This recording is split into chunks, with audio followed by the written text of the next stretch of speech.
नमस्कार विद्यार्थी मित्रांनो, आपण या अगोदर बुद्धिमत्तेचे पहिलं प्रकरण वेगळे पद शोधा या अगोदर घेतलेलं आहे, पण त्यामध्ये आपण 1 ते 10 उदाहरणं घेतलेले. आता आपण समोरचे उदाहरणं पाहू. पहा, या ठिकाणी 11व्या नंबरचं जे उदाहरण आहे याच्यामध्ये वेगळे पद शोधायचं आहे आपल्याला. बैलगाडी, सायकल, जहाज आणि 3 चाकी सायकल.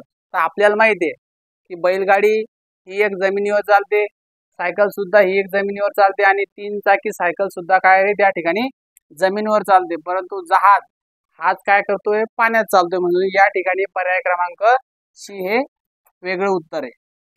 आता पहा, 12व्या नंबरच्या आकृतीमध्ये तुम्हाला या चारही ABCD मध्ये 4 वर्तुळ दिसतात, परंतु यामध्ये ए असल, बी असल, सी असल आणि डी असल. याच्यामधले जी म्हणजे आतली जी आकृती आहे त्याच्यामध्ये काय हे छोटे छोटे सर्कल आहे, पण एक सर्कल या दुसऱ्या सर्कलमध्ये काय झालेले गेलेले आहे आणि एक त्याला असं साईडनं छेदलेलं आहे. ए मध्ये बी पहा, बी मध्ये बी पहा आणि सी मध्ये बी पहा.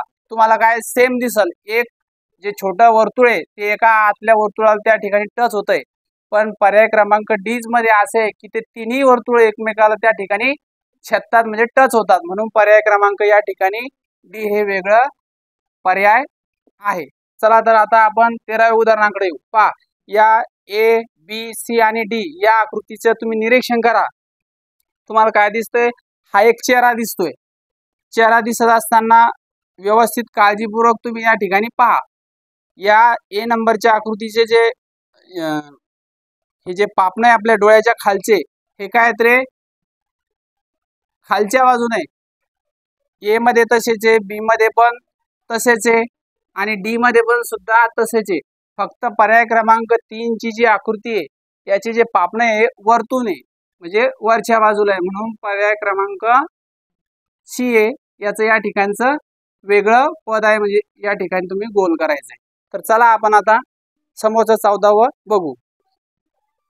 चला तर आता आपण 14वं उदाहरण पाहू. या ठिकाणी हा एक चौरस आहे.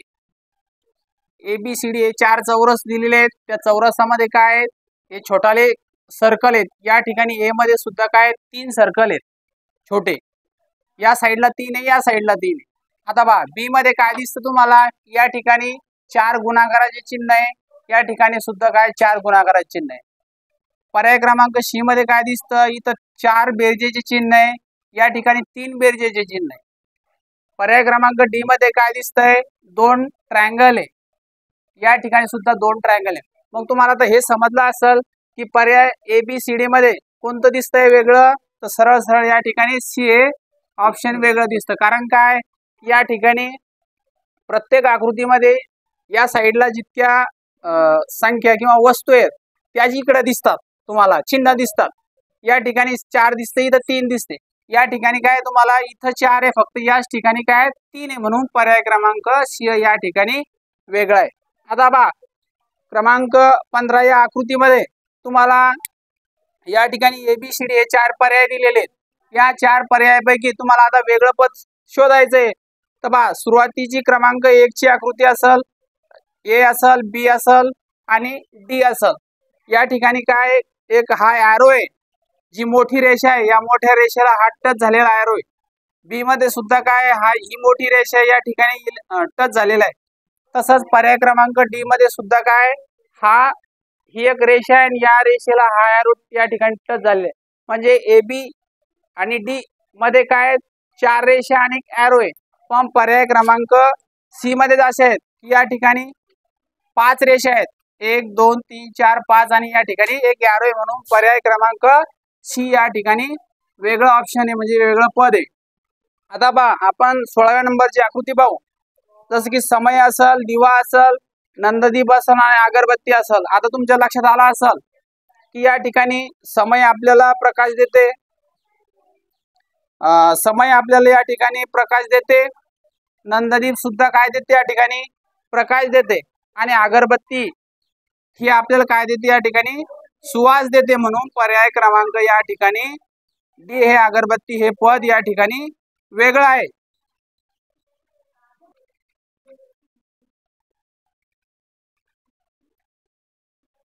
पहा आता पर्याय क्रमांक 17 मधल्या आकृतीमध्ये पहा आता काय वेगळं दिसतं आपल्याला. या ठिकाणी हा एक चौरस आहे ABCD हे 4 चौरस दिलेले आणि चौरसामध्ये काय या ठिकाणी ए मध्ये सुद्धा 4 गुणाकाराचे चिन्ह आहे, सी मध्ये सुद्धा 4 गुणाकाराचे चिन्ह आहे आणि डी मध्ये सुद्धा 4 गुणाकाराचे चिन्ह आहे.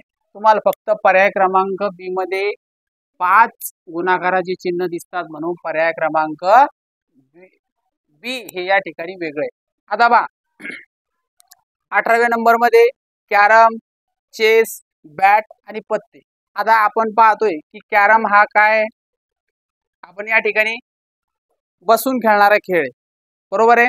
त्यानंतर चेस सुद्धा आपण बसूनच खेळतो आणि पत्ते सुद्धा आपण काय करतो या ठिकाणी बसूनच खेळतो. पण बॅट ही आपण उभं राहून खेळणारा खेळ म्हणजे क्रिकेट. या ठिकाणी आपला या ठिकाणी हा पर्याय क्रमांक सी हा वेगळा आहे.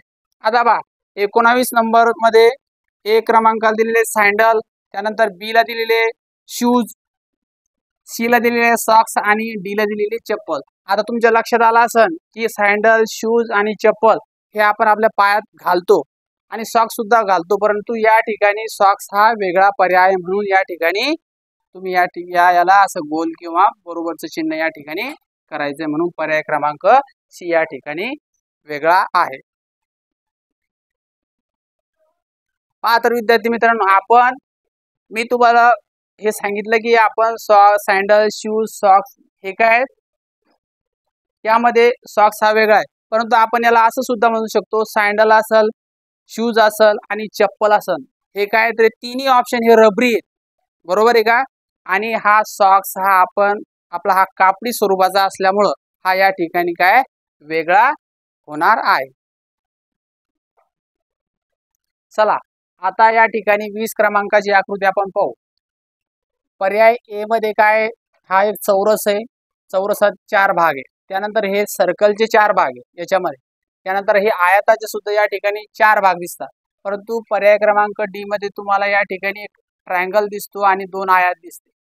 प्रत्येक आकृतीमध्ये तुम्हाला 4-4 भाग दिसतात, फक्त डी या पर्याय क्रमांकामध्ये तुम्हाला 3 भाग दिसतात म्हणून पर्याय क्रमांक या ठिकाणी डी आहे. उत्तरावर तुम्ही काय करायचं, गोल करायचं. आता बा 21 क्रमांकाची आकृती, या ठिकाणी TIC, बी मध्ये CTI, त्यानंतर सी मध्ये TEC आणि डी मध्ये ITC. आता तुम्ही पाहत असाल की या ठिकाणी हे जे आपण ABCD प्रमाणानुसार म्हणजे अल्फाबेट क्रमानुसार काय असे हे शब्द आहेत, परंतु या ठिकाणी TIC, CTI, त्यानंतर ITC, पर्याय क्रमांक ए, बी आणि डी या ठिकाणी सेम आहे, फक्त या ठिकाणी काय त्यांची साईड बाजूच्या ठिकाणी चेंज झालेला, फक्त पर्याय क्रमांकामध्ये इथं आयच्या ऐवजी ई हा शब्द आलेला आहे म्हणून पर्याय क्रमांक या ठिकाणी सी हे वेगळं उत्तर आहे. अशाच प्रकारचे व्हिडिओ पाहण्यासाठी तुम्ही आमच्या DCD मिशन नवोदय या यूट्यूब चॅनलला लाईक, शेअर आणि सबस्क्राईब करा. धन्यवाद.